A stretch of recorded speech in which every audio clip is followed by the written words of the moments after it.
Warning: the Mended Futures podcast contains stories told by guests that may be sensitive to some people. Viewer and listener discretion is advised. The opinions expressed by guests do not reflect the views of the hosts and/or producers of this podcast. You won't believe it. We got Rachel Queen She was here. in the flesh. Yes. I don't like that phrase. Anyways, Rachel Queen, gosh, if you don't know her, you should. She is the co-owner of the Pink Flamingo Cafe here in Lynchburg. And their slogan is Stay Pink.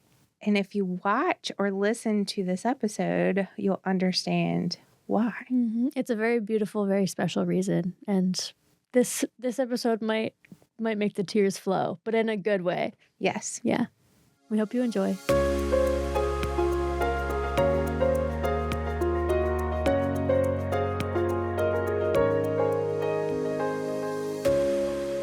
Guys, about my sweater. I'm trying something new and there's a purpose behind it. I know it's fluorescent, but it is pink, right? And it's intentional. Ish. Because you think It's pinkish. pinkish. Yeah. Yes. So our guest today is Rachel Queen. Are you the owner of the Pink Flamingo Cafe? Co-owner would be like the technical term. My Yes. mom and I own the cafe together. Okay. So. Oh, Yeah. Thanks for being here. Thank you. I'm excited to be here. It's so fun. So what?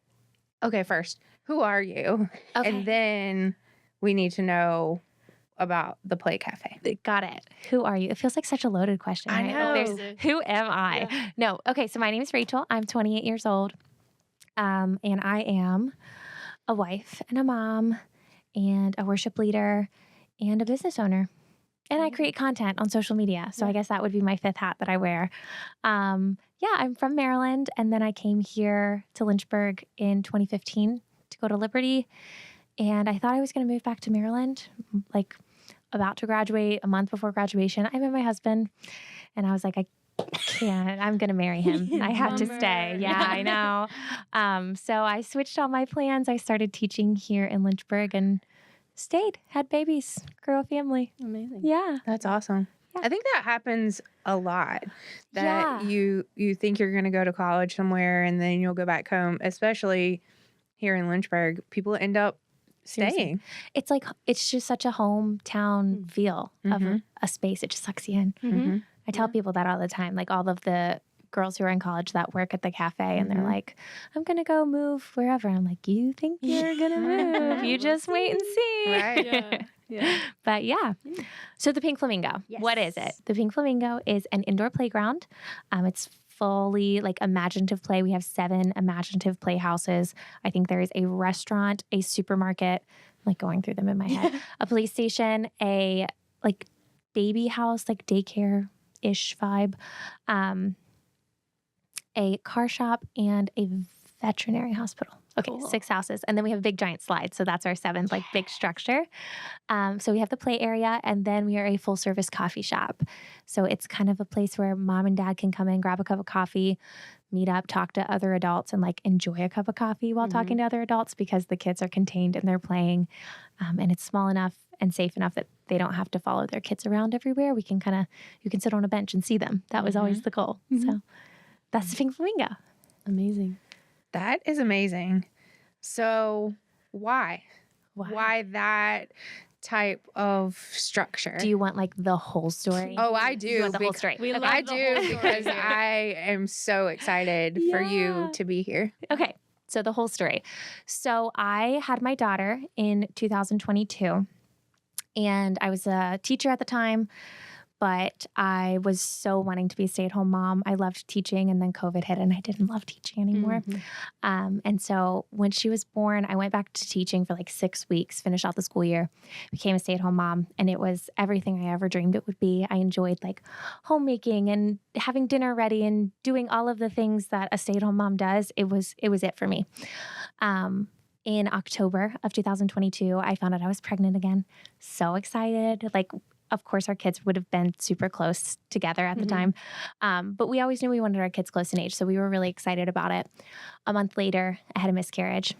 And not that any miscarriage is easy. This one was pretty traumatic, like life-threatening for me. Wow. And so when I think back to that, I like remember being in the hospital and like them taking my blood pressure and everybody in the room freaking out. Mhm. And like I can remember their faces, and like that is what was traumatic for me in that time of like I didn't just lose a baby, like You were almost in lost danger. me. Like that was really scary. Hmm. So the healing from that was a lot harder than I thought it would be.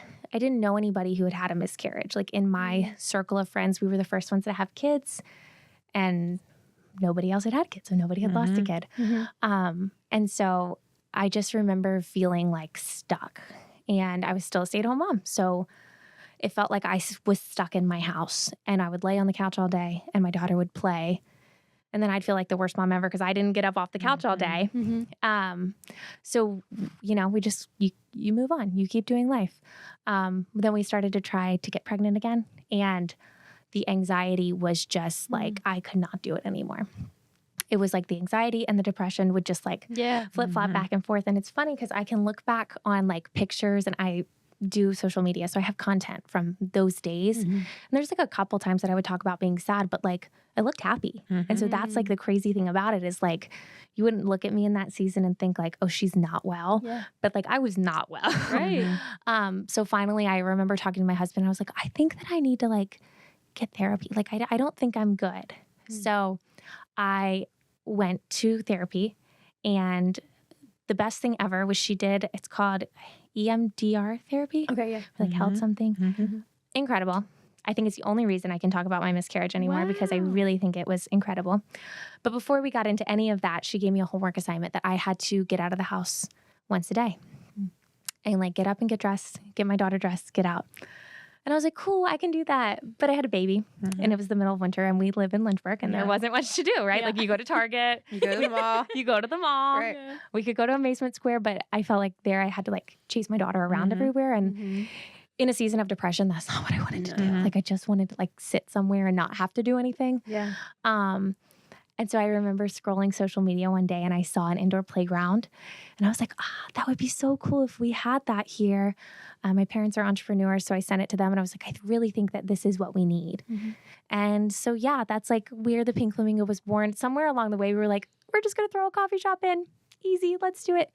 It's not easy to do that. I learned there's a lot more to throwing a coffee shop into somewhere.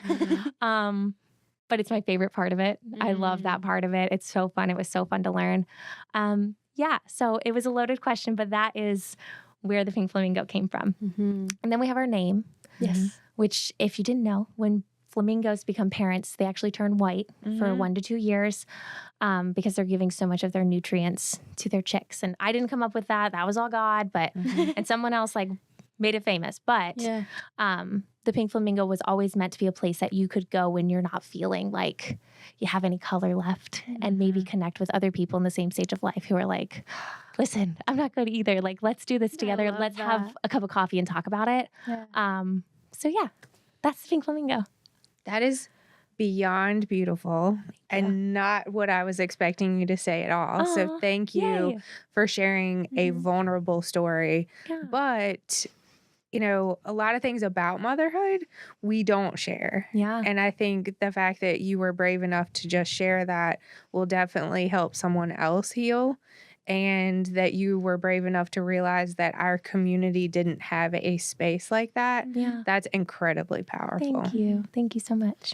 I like that it is for people, like a safe place for people to come and admit, like, hey, this is not the greatest season of my life. I don't have much left in my tank. I don't have much color left. But it's such an aesthetic place, to use the word that we were using before. You know, it's like you can be in this beautiful place. You can, you know, be somewhere that's clean and put together, but you're still safe to be as messy as you want. And honestly, those are some of my favorite like experiences that we've had at the cafe.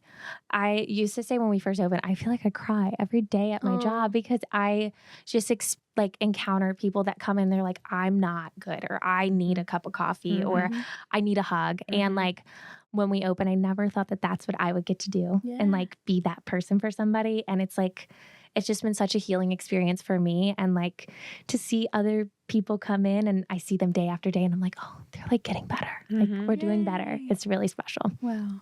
Because of your idea or your concept. Yeah. And, you know, when you think about, I'm in a different stage of motherhood, mine are adolescents, but motherhood is lonely and you would not expect that. Yeah. And I think for young mothers, you're exhausted and you haven't gotten your pink back. Yeah, seriously. You know? Seriously. And maybe you don't have your flock.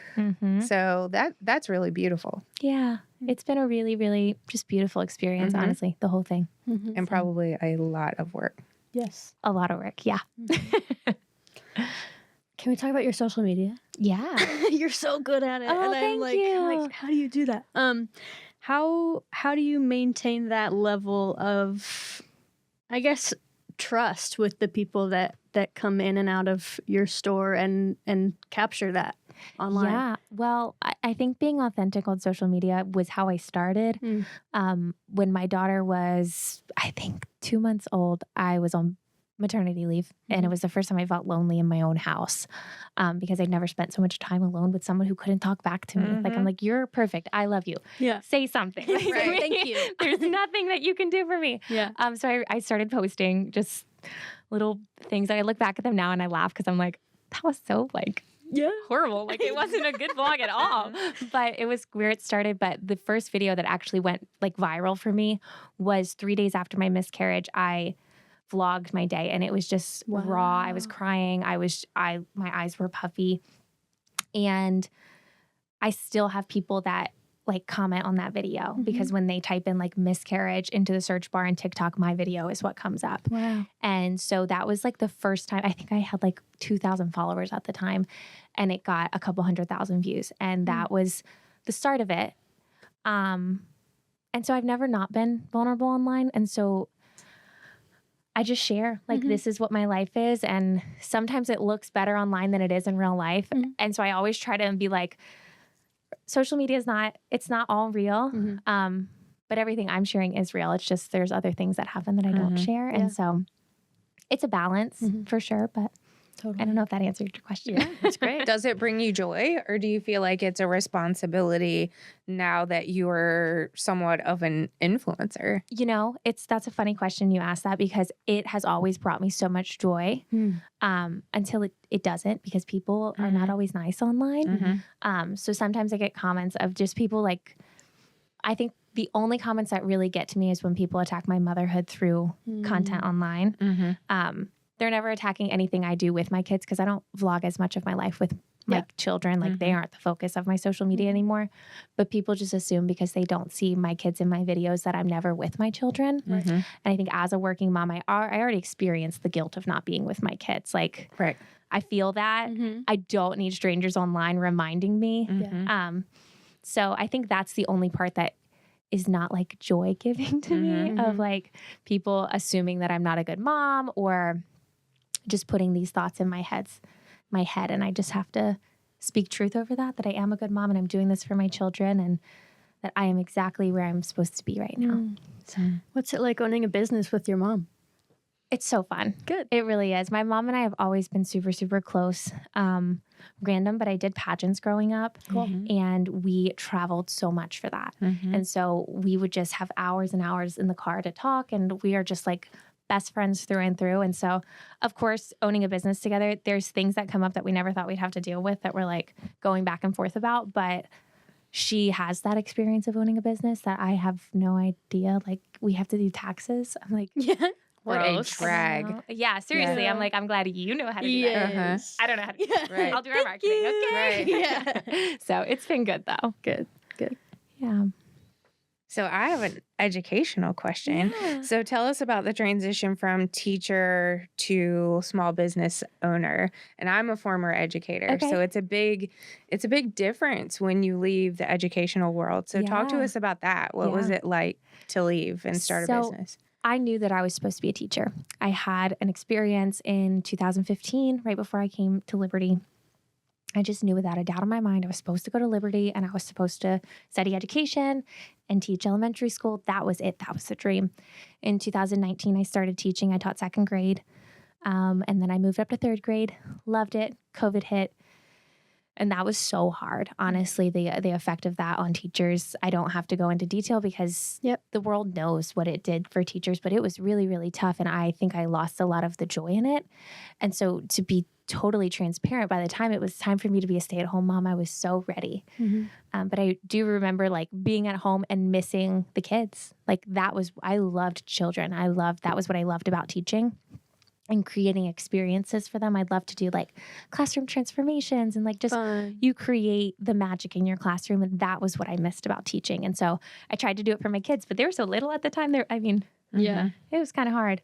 And so that was actually a really special part of getting to do this Play Cafe is I get to kind of dive into like, what did I enjoy about teaching, of like creating these special experiences, but I don't have to watch the kids the whole time or take care of them or teach them anything. I just like create the experience and watch them enjoy it. A funny thing that happened when we were about to open, we were working on getting all of our insurance in line. And our agent said, well, do either of you have any experience with children? And I was like, I mean, I have kids. Oh, I guess I was a teacher. Yeah, I was a teacher. I suppose that's I have a relevant. teaching degree. It's still active. And he's like, oh, okay. And I asked him like a couple weeks later, I was like, was that like important, anything? And he's like, oh yeah, you guys wouldn't have gotten approved for insurance without your teaching experience. And I was like, okay, Or your licensure. Yeah, that's incredible. So I think for a while I thought like, it's kind of a waste of like a degree and all of that because like it wasn't my career. But it wasn't a waste. It was just used for something different I had no idea for. So the transition was good. Good. I love it. So a follow-up to that, my heart was really happy when you said, and I don't remember the phrase you said, but the play centers, that they are, it's almost like a microcosm of the real world. Yeah. What made you do that? What made you do the veterinarian office and the car shop? Okay. Do you want the Please. real honest answer? Yeah. We found them on Facebook Marketplace. Nice. I love that answer. Now, I knew what I was looking for. I wanted to do these playhouses, but each of those playhouses is between $10,000 and $20,000. And I was like, I want these. They're the most beautiful things, and that's the aesthetic that we're going for. We're never going to be able to get that. And what do you know? I'm scrolling Facebook Marketplace, and someone in Ohio is selling 6 of these houses. I'm like, Wow. what are the odds of that? And so I sent them to my mom, and my mom's like, it's out of our budget. I don't know. And we sat on it for like 2 months. And they were still available. And we were like, I mean, what else are we going to put in there? We have to get something. And so we did it. Wow. And they have been so fun. Now, it was a lot of work because they are massive and heavy. And so we had to take them up. We had somebody take them apart. But when they were put back together, I did this. Had to fill all the holes and sand them and paint them. We changed all of the names on the houses to my children's names, and like my best friends, the houses are named after all of them. I love that. So we always wanted imaginative play, but how we landed on these specific ones was literally by chance from Facebook. They were available. Yeah, they were our options. Yeah. The former educator in me thought the fact that they're imaginative vocabulary acquisition and the fact that a child could come into your play cafe for the mom to have a village and a cup of coffee, and that they could acquire something that creates a spark.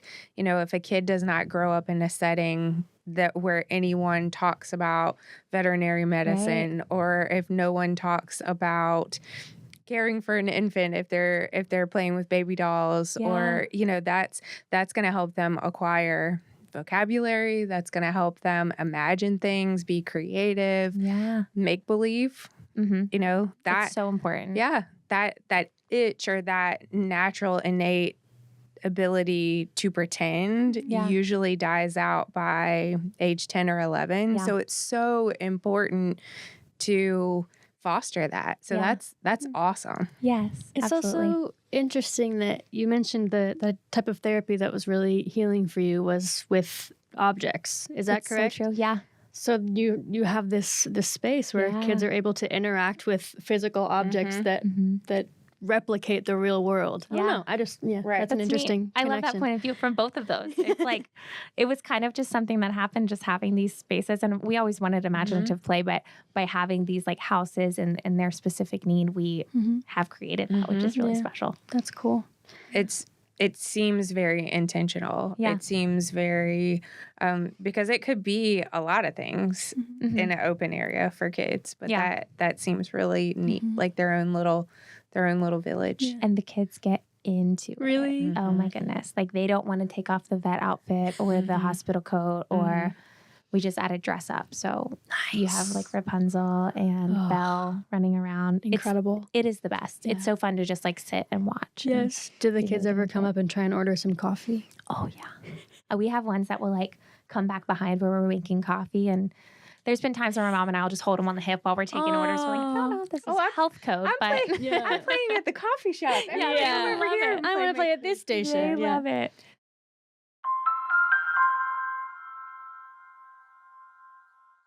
Life is messy, and sometimes people just need someone safe to talk to. We're here to listen because everyone's story should be heard. 518 Counseling exists to empower children, adults, and families to overcome past experiences and create a path to being stronger both mentally and spiritually. Family is a nuanced concept.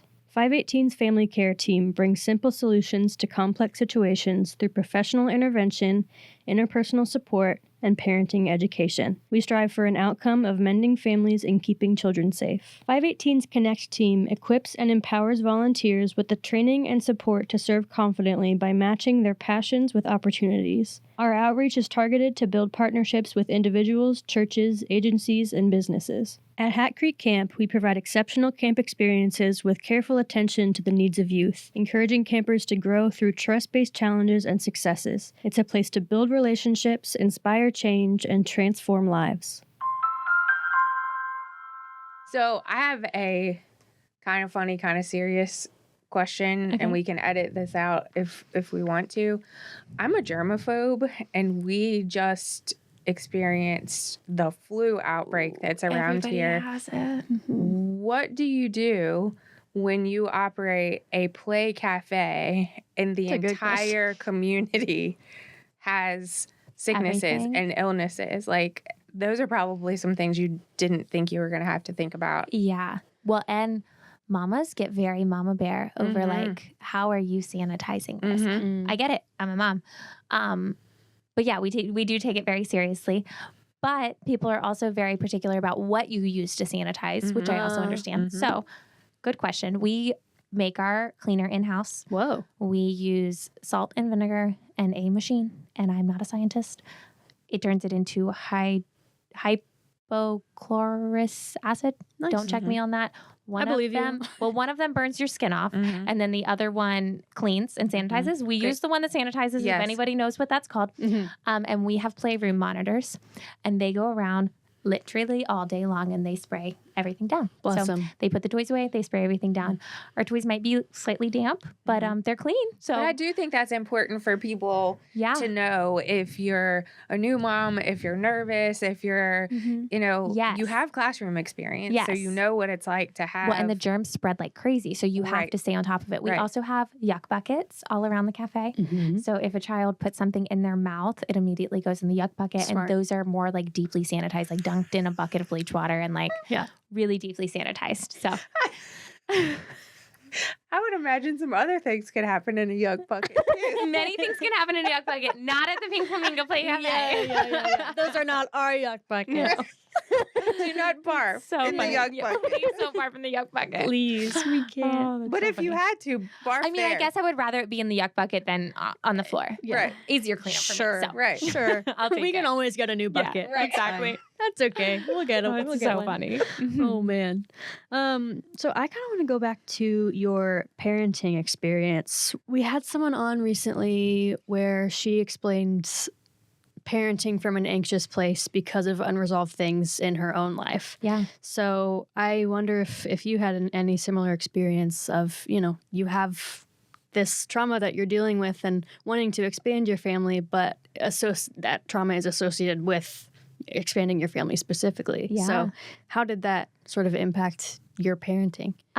It was a journey for sure. And I think that I still to this day have to like fight the voices in my head that something bad is going to happen. Specifically during that time, I think I would just shut down.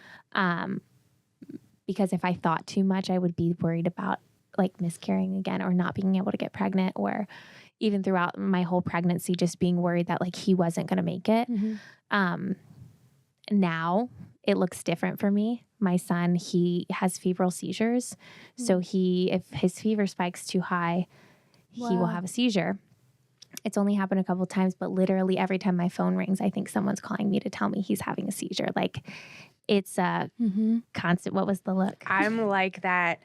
And my oldest is almost 15. So it doesn't get better. You're not alone. You're not alone. I got it. You're not alone. And to hear you say that, we were recording Last few month. weeks ago and my phone rang, and it was only a phone number that would have been associated with one of my children. And I got up and because both of my children have had they're healthy, but they've had accidents or serious medical things that have happened.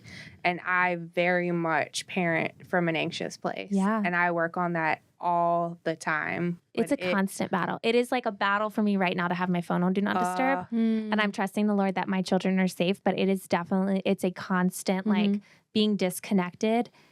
It feels impossible. And I feel that on such a deep level, and to hear you say it out loud is helpful to me. And I'm sure that other listeners hearing some of your experiences are going to feel like, wow, I'm not alone in this. Yeah. You know, and it's so crazy, but it's so real. It's so real. Yeah. They're a part of your heart outside of your body. Literally. Yeah. And even just like the thought of something happening is like, I feel like it makes my whole body heat up. Like it's just, yeah. So I don't know if I'm better. It's a journey. But it's a journey. Yeah. It's a journey. And I think I constantly I pray that my children are safe and that the Lord is keeping my children safe. And then also pray that I can calm my mind to trust that they are. And that's how I get through it. But it's not like, oh, I went through this, I had therapy and I'm better now. Right. I went through it and I had therapy and I'm okay and I can work through it now. So the title of our podcast is Mended Futures. Yeah. Are you the product of a mended future? I don't think so. I think that I would say I lived a fairly privileged life growing up. My parents worked very hard for everything that they had. They built their business from the ground up. And they struggled when I was little, but I don't remember any of that. By the time I can remember, like their business was successful and it was great. I think that from my miscarriage on, that would be like where my future was mended. And so many amazing things have happened in my life since then and because of that. So I think that would be like where it happened and then was mended from the future of that. Absolutely. But I do think I lived a very like privileged childhood. Yeah, we've had a whole variety of people sitting where you're sitting, from kids who were orphans and experienced a lot of childhood trauma, and to people like you who are like, my parents were very loving. I was in a safe home, but it's just a common theme. No one is exempt from suffering or challenges. Yeah. So, yeah, Just comes at different time for some people. exactly. So, it's just kind of a scary part of life, though. Like something's going to happen. Like your life is not going to be perfect forever. Yeah. I guess it's just how you respond to that, and hopefully use it for something good. Yeah, the Lord prepares you for whatever it is. Because if you think about it, if everyone goes through something, everyone's gotten through something. Exactly. Right. That's the truth. So 518 Family Services works for child welfare, kids that are safe and families stronger. And there's an initiative in the community called Vision 30, the idea that by 2030, all kids will be safe in a family setting I like and that. supported by a faith community. Yeah. And we use the image of two rivers, a healthy river and an unhealthy river. And sometimes kids, and you've probably seen this in the classroom and in other settings, sometimes kids are born into a healthy river. Mm-hmm. Other times they're born into an unhealthy river and they're getting ready to go over a waterfall. And lots of our interventions in a community are right when the kid's getting ready to go over the waterfall, like in an intervention setting. Yeah. But there's also more of a focus or an onus on prevention. And we always say there's a place on the river for everybody. There's a place in the village for everybody. As I'm listening to you talk about the Pink Flamingo Play Cafe, you're along the river. Yeah, we are. What do you think about that? I think I've seen really special things happen at the Pink Flamingo, I guess where you would say like along the river before the waterfall. I've seen families reunited where like they like children who haven't seen their biological parents, like they choose the Pink Flamingo to be like their meetup spot, and like it's gonna make me emotional. Like what an honor, right? Wow. I've seen children have play therapy there. And other types of speech therapy, things like that happen at the cafe. And I just think it's such a gift that like I get a front row seat to that. Like these beautiful things happening, of intervention happening like at an early stage. It's really, really special. Yeah.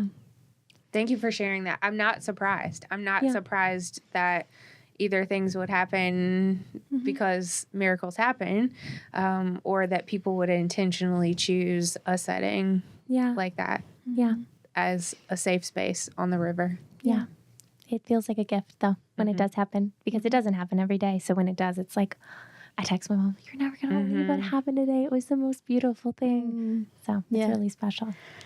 From your relationships with the people who come to the Play Cafe, do you have a favorite or a standout moment of either a way that you were able to encourage someone, or a way that someone was able to encourage you, or just, I don't know, anything that sticks out? So there was something I didn't get to share with you guys yet. So in the Pink Flamingo, above the baby area is for children 24 months and under, we have a mural of a rainbow. It's called Juniper's Rainbow because the baby that I lost, we named Juniper. And so families, moms, whoever can come in and they can put their babies on the wall. And then on the rainbow is for the rainbow babies. So my baby Jet is up there and it's filled with names.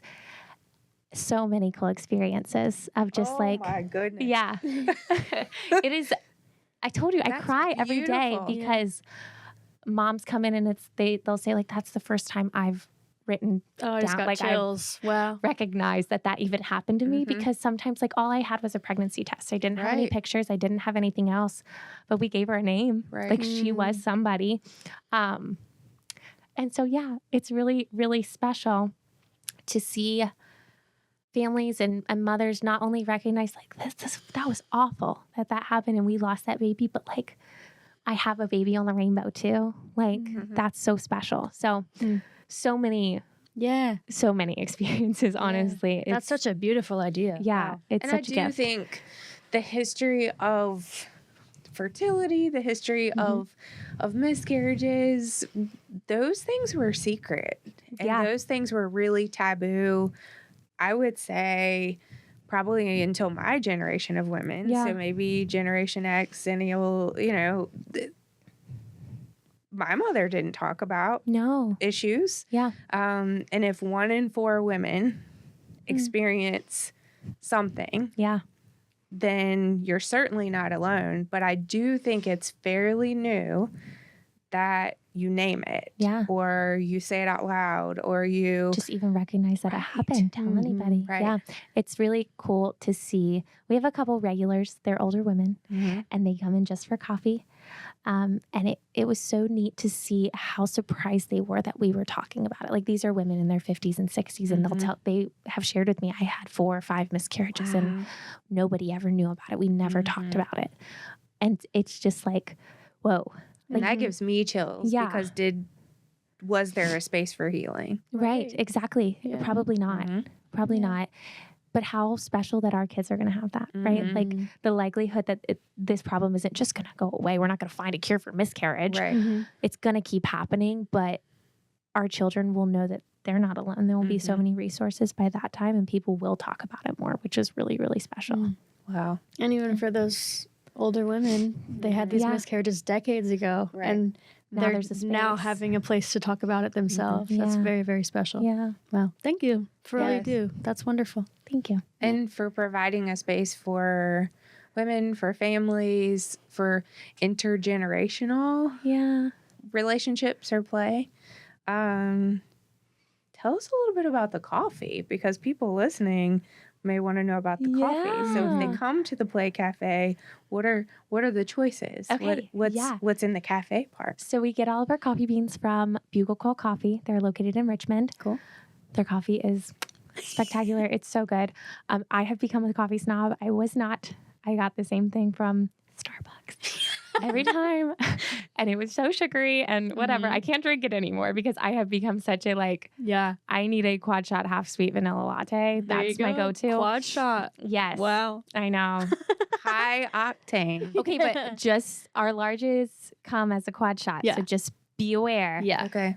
Medium too. Ah, I That's know. actually very good to know. Thank you for that. That is You're good to very know, welcome. I could because do a half calf. Wonderful. That's not traditional. It's not. You get a Okay. lot of bang for your buck at the Pink Flamingo. Yes. That's Plus our amazing. prices are better than most. You Yeah. stay pink. You get stay pink and you pink. stay pink. And caffeinated. You know what you Yes. need. You will be hearing colors. Yes. You will hear the pink. Yeah. Yes. So we change out our menu with the seasons. So right now we have our Valentine's Day menu out, but we're going to drop a St. Patty's Day one soon. Yeah. So we can make anything, but our specialty drinks we take a lot of pride in, and they are pretty good. We just got a blender.